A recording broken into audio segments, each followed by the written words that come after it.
लगाऊंगा कि सुख शांति का जीवन जीने के दो ही रास्ते हैं।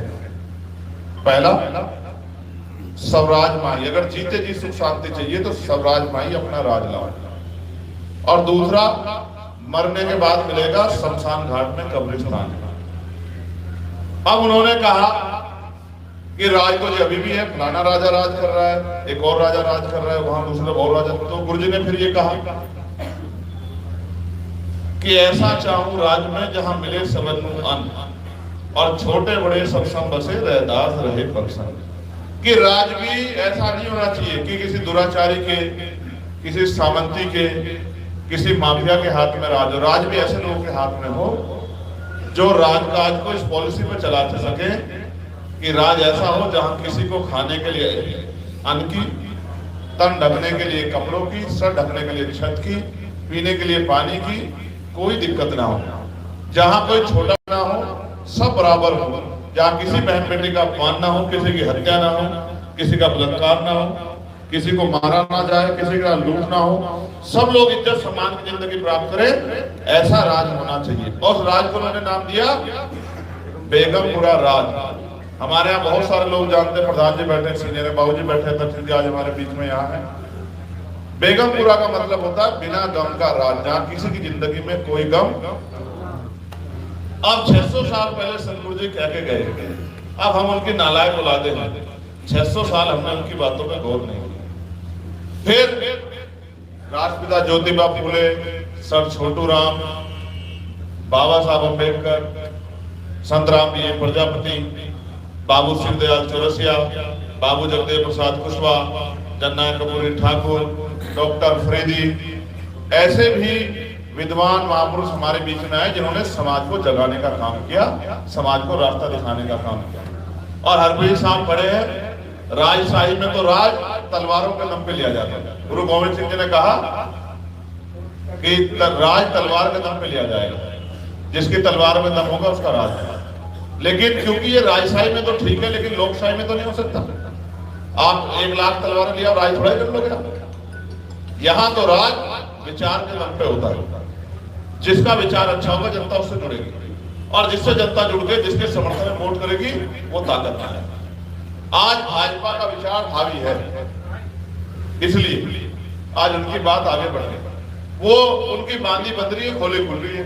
जिसे चाहे मारो, जिसे चाहे पीटो, जिसका घर जला दो, जिसमें बुलडोजर चला दो, जिसको नुकसान पहुंचा दो, तमाम तरह की मुसीबतें खड़ी कर दो, कोई पूछने वाला आज उनके सामने नहीं। यहां चुनाव है, आपको अपनी वोट की अहमियत को साबित करना है। मैं नहीं कहना चाहता, लेकिन मैं जानता हूं यहां हमारे लोगों ने जिस तरह का अपना मन पक्का किया है, मैं उसका शब्दों में धन्यवाद नहीं कर सकता हूं। जिस तरह का मन उन्होंने, मेरे पास एक एक गांव की रिपोर्ट है, हमारे लोगों ने इतना मन पक्का कर लिया है कि चाहे हमारे सामने सोने की थाल बिछ जाए, हम चंद्रशेखर आजाद का हाथ नहीं छोड़ेंगे, हम चंद्रशेखर आजाद को ताकत नहीं देंगे। इसमें कोई दो राय नहीं है, ये बात सबकी जानकारी में है।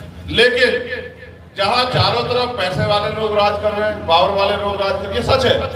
आज यहाँ 4 नेता आ रहे हैं, 3 आ रहे हैं, मैं तो नेता हूं नहीं, मैं तो आपका कार्यकर्ता हूं। 3 बड़े नेता आ रहे हैं अलग अलग पार्टियों में, और तीनों की बड़ी पहचान है, और तीनों राजनीतिक विरासत से है। भाई सबसे बड़ी पहचान है जयंत चौधरी जी की, जिनके दादाजी किसानों के, गरीबों के सबसे बड़े नेता रहे, चौधरी चरण सिंह, जिनका हम लोग भी सम्मान करते हैं, जिनके विचारों में हम लोग भी चलते हैं, जिनका नाम हम बड़े बड़े मंचों से लेते हैं, जिनको हम नेता मानते हैं। तो उनकी पार्टी में मैदान है, वो भी चुनाव लड़ रहे हैं, लोकतंत्र में अधिकार है। फिर दूसरे समाजवादी पार्टी के बड़े नेता हैं, वो भी बड़ा घराना है, उनके पिताजी रक्षा मंत्री रहे, मुख्यमंत्री रहे, वो भी मुख्यमंत्री रहे, तो वो भी बड़े, उनके 125 MLA हैं, बहुत सारे MP, तो वो भी बड़े नेता हैं। तीसरे AIM के हमारे बड़े नेता हैं, मेरे साथी भी हैं, पार्लियामेंट में मैं वो इकट्ठे बैठते हैं, तो वो भी मैदान में है। आज वो भी यहाँ अपना प्रचार करने आज उनके भी पिताजी बड़े नेता रहे, वो भी एक राजनीतिक घराना है, वो भी बड़ी शख्सियत रहे, वो भी MP रहे बहुत। और आज मैं मुलाकात होती है तो उसी मकान में वो रहते हैं जिस मकान में पार्लियामेंट के मेंबर ऑफ पार्लियामेंट रहते, उनके फादर रहते हैं दिल्ली, वही आवाज उनके पास है। अब चौथा दल आपका, अब इन सब पे साधन है, संसाधन है, इनको बुक नहीं करना पड़ा होगा। इन सब के पास बड़े बड़े पहले से ऑलरेडी इनके लोगों के पास साधन है। अब सवाल ये है, भाजपा के लोगों से आप पूछोगे चुनाव खत्म होने के अगले दिन बाद, भाई अब आप क्या करोगे, आपको सत्ता में आने, तो क्या कहते हैं पता है, अब हम अगले इलेक्शन की तैयारी करें। क्योंकि वो जानते हैं अगर वो पावर में नहीं रहे तो वो जो करना चाहते हैं देश में उसको कर नहीं पाएंगे। दूसरी पार्टी के लोगों से पूछोगे वो अपनी राय रखेंगे। अब मैं दूसरी पार्टियों की बात न करके आजाद समाज पार्टी के लोगों से, उनके वोटर से पूछना चाहता हूं।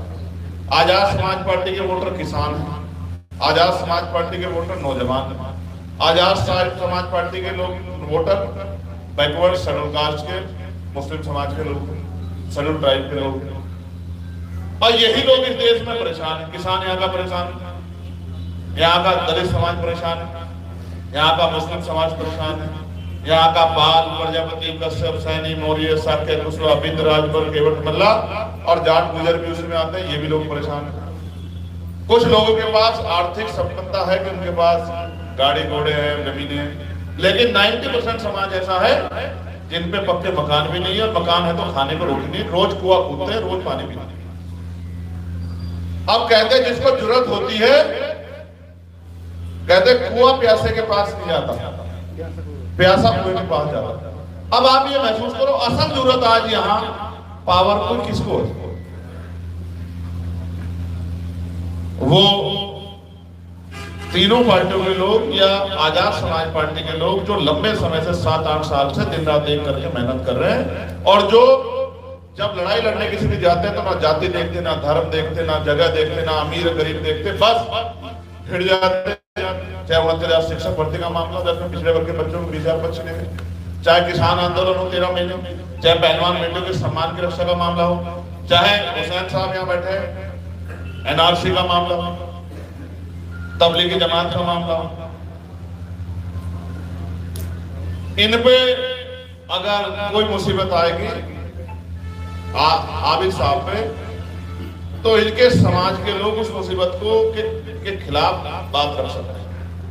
कोई नहीं कहेगा, उसको सच झूठ में भी तुलनात्मक होगा कि ये इनके अपने लोग ये कह रहे हैं, भाई कह रहे हैं, क्या पता, ये तो कहते ही इनको होती है, इनके अपने घर के लोग इसलिए कह रहे हैं। लेकिन जब उस बात को चंद्रशेखर आजाद रखता है ना, तो तब सरकार को उसका जवाब देना पड़ता है।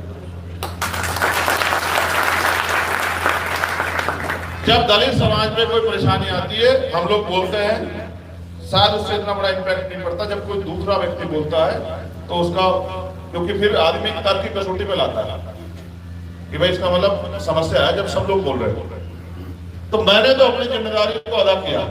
आज अगर सबसे ज्यादा जरूरत किसी को है, क्योंकि उत्तर प्रदेश में जो सामंतवादी सरकार चल रही है, किसी को गोली मारो, काउंटर करो, किसी को बुलडोजर चला दो, किसी का घर छीन लो। अब तो एक नई पॉलिसी आ रही है, 70 साल से जहां रह रहे हैं वहां नया आ जाता है कि साहब आप पे कागज नहीं है, ये इसको तोड़ेंगे, सरकार की।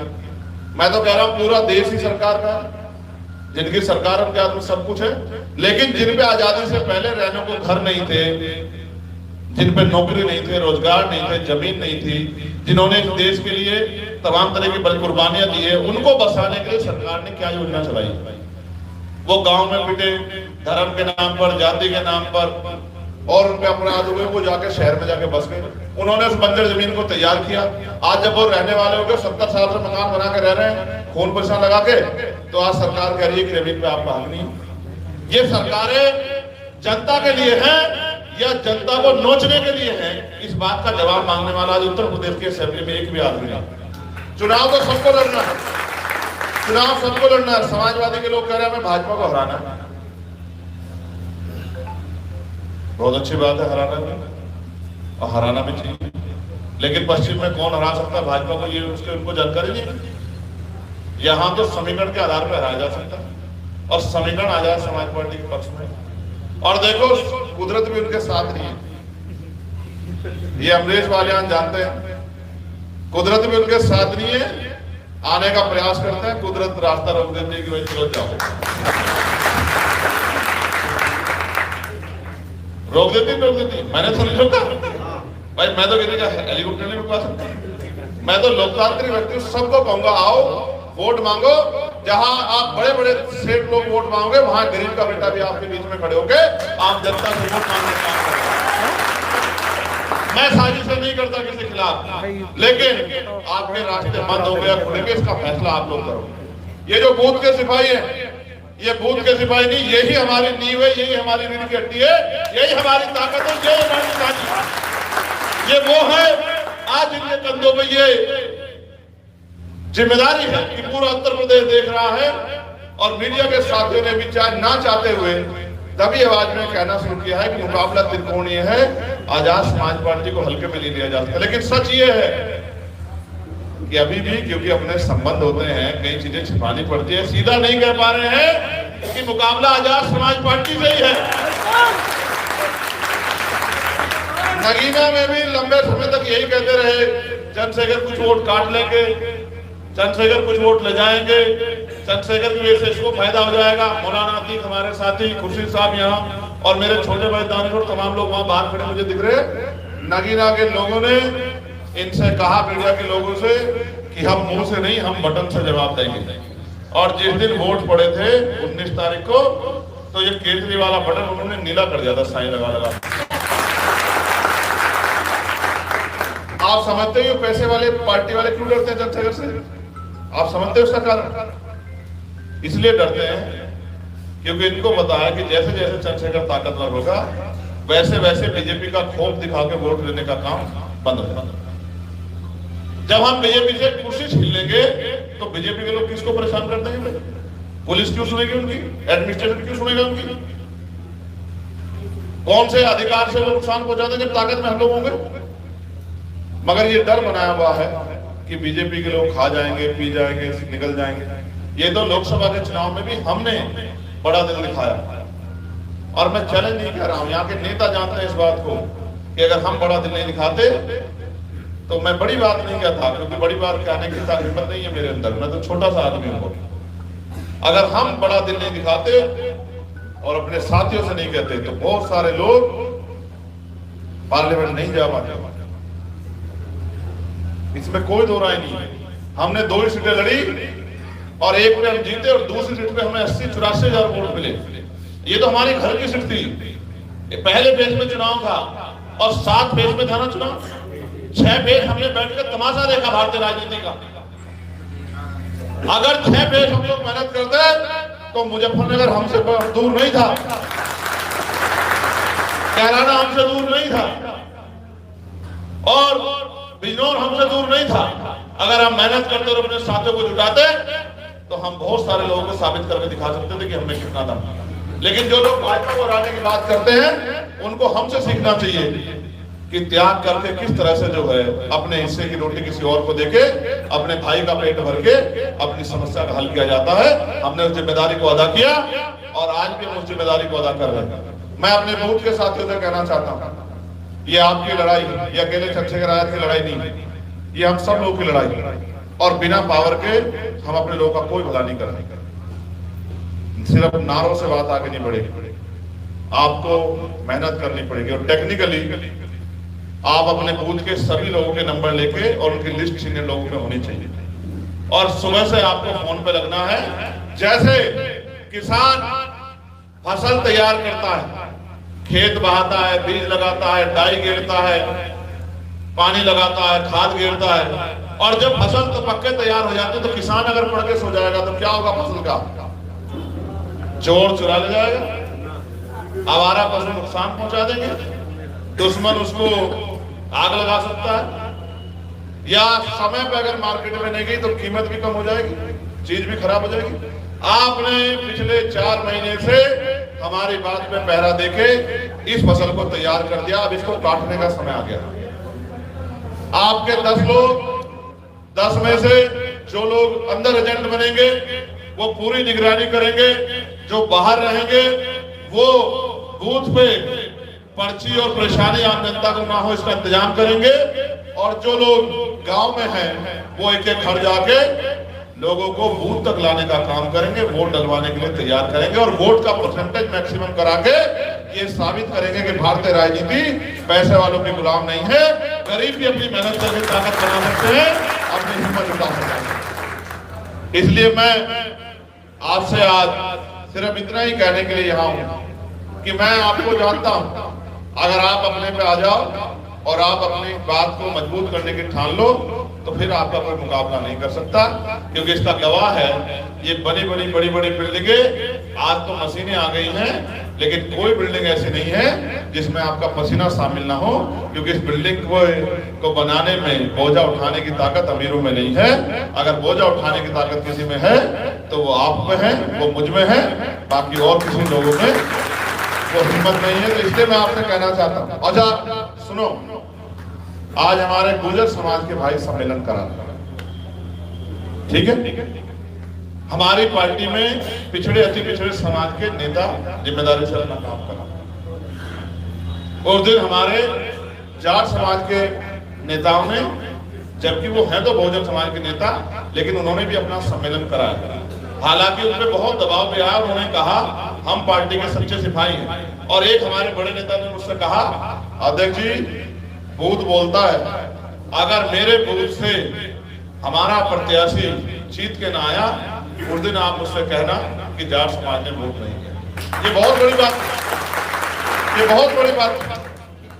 मगर असल लड़ाई तो आपको लड़नी है ना।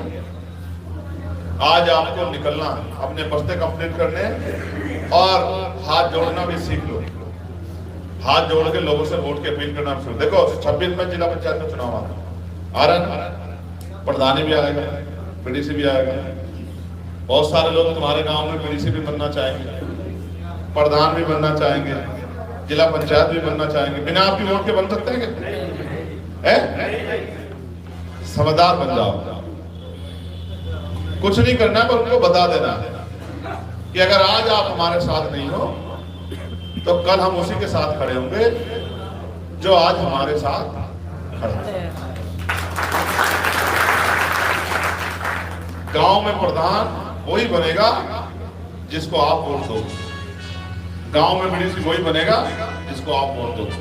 और बहुत सारे आपके आसपास ऐसे साथी भी हैं जो जिला पंचायत के चुनाव लड़ना चाहते हैं। मेरे पास समय कब मुझे मिला, कभी मुझे महाराज जाना पड़ता है। मैं आपको अगर अपनी तकलीफें बताऊंगा, कितना समय रेडी, 5 मिनट में मैं आपको एक घटना बताऊंगा और आप महसूस करके देखना। मैं ये नहीं कह रहा हूं कि मैं ज्यादा काम करता हूं, लेकिन मैं आपको स्थिति बताता हूं क्या है। मैं 3 दिन के लिए अभी बाहर गया। मैं पिछले 4 दिन को आपको अपनी गतिविधि बताता हूं। आप सोच के देखना कि चंद्रशेखर क्या करता है। सुबह 6 बजे फ्लाइट थी, 5 बजे एयरपोर्ट गए। एयरपोर्ट जाने के लिए आधे घंटे का समय लगता है। 4:30 बजे निकले और जाने से पहले तैयार होने में कम से कम आधा पौन घंटा लगता है। तो 4 बजे से पहले उठे, तैयार हुए, एयरपोर्ट गए, फ्लाइट पकड़ी। फ्लाइट कहाँ गई? नागपुर। नागपुर होटल पर पहुंचे, मुंह धोया, नाश्ता किया, तत्काल निकले दीक्षा भूमि। दीक्षा भूमि से गाड़ी ली, गाड़ी लेके गए अपने प्रत्याशी के प्रचार में। फिर उससे आगे निकले, फिर अमरावती गए, फिर उससे आगे निकले, फिर अचलपुर गए। अचलपुर की आखिरी सभा 10:15 बजे खत्म की। 10:15 बजे वहां से निकले, 11 बजे अमरावती आए, 11:15 बजे खाना आया, 12 बजे के लगभग खाना खत्म किया। फिर वहां से चले, 2 बजे नागपुर आए, 3 बजे एयरपोर्ट पहुंचना, क्योंकि 4:20 पे 3:55 या 4:20 पे फ्लाइट थी नागपुर से पुणे की। 40-45 मिनट मुश्किल से आंख बंद करने का मौका मिला। पुणे गए, पुणे पहुंचते उन्होंने कहा साहब 5:30 बजे फ्लाइट पहुंची, 6 बजे एयरपोर्ट से निकले, 6:30 बजे होटल गए। उन्होंने कहा साहब 8 बजे निकलना है। तो मैंने कहा नहाने की परमिशन दे दो।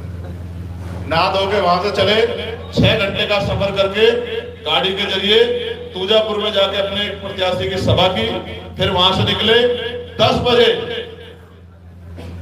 10 बजने में कुछ ही समय पहले पुणे पहुंचे, हाजी तौसीफ शेख की सभा की, वहां से कार्यालय का उद्घाटन किया और ठीक 12:30 बजे होटल की तरफ रवाना हुए। 12:30 बजे चल के 1 बजे होटल पहुंचे। आसपास के जिम्मेदार साथी आए, 2 बजे तक उनके साथ रहे, 2:30 बजे खाना मिला। फिर वहां से उठे, फिर 4 बजे निकले और वहां से फ्लाइट पकड़ के कोलकाता गए। कोलकाता से फ्लाइट पकड़ी, देवघर गए, देवघर से प्रचार में गए, 3 लोगों की सभा की, गिरते पड़ते किस तरह एयरपोर्ट पहुंचे, फ्लाइट ली और दिल्ली आए। और दिल्ली से कल सुबह अर्ली मॉर्निंग निकल के मुरादाबाद गए, मुरादाबाद का प्रचार गया। फिर एक बहुत जिम्मेदार शख्सियत जो आज जोन शहरी है और मेरा बड़ा भाई है, मुझे तकलीफ है कि मैं आज आजम खान साहब के लिए बहुत कुछ नहीं कर पा रहा, और उनका दोष यही है कि उन्होंने आपके लिए तालीम के लिए यूनिवर्सिटी बनाई, उनका और कोई दोष नहीं है। मैं उनके यहाँ गया, उनकी श्री के हयात उनकी पत्नी से मिला, मेरी बहुत बैठ के बात हुई, बहुत सारी तकलीफों पर बात हुई, मैं मीडिया के सामने इस पर चर्चा नहीं करना चाहता।